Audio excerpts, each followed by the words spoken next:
25 years since apartheid fell, the shacks still stand. It's how millions of black South Africans live. This is the tiny tin hut Eddie calls home.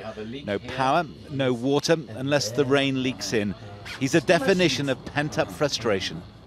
If you're asking how long I can ask, so no, I can't tell you how many months, how many years, just wait. So they've tried to grab the land for themselves. Their tapes mark out the plots for new houses and stake out one front line in a nationwide dispute. It's so beautiful. Activists say they will hold the government to its bold promise to take land without compensation.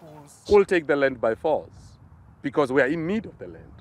We are not going to be apologizing for that. We are in need of the land as like now. In places it's already turned violent. Donald Trump's warning of bloodshed and farm seizures is some way wide of reality, but tensions are rising.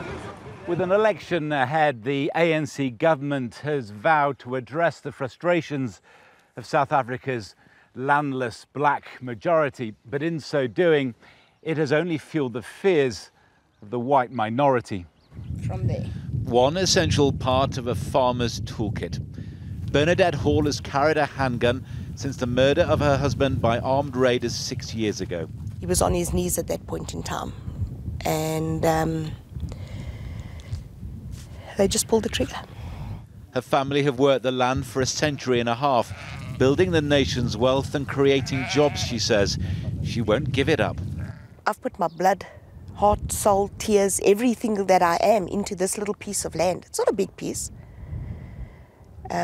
This is where I belong. This is me. This is my life. And now you want to take it away. You might as well slit my throat and get it over with. This week, in a rare moment of racial unity, black and white farmers promised to work together. A search for a solution supported by a government nervous about the impact on South Africa's reputation. We're going to ensure that there's no land grab. But there should be a realization from farmers, white farmers, that they've got to share the land. A quarter of a century since democracy, is there room for the few and for the many? An answer is required urgently. John Ray, News at 10, Choba Township.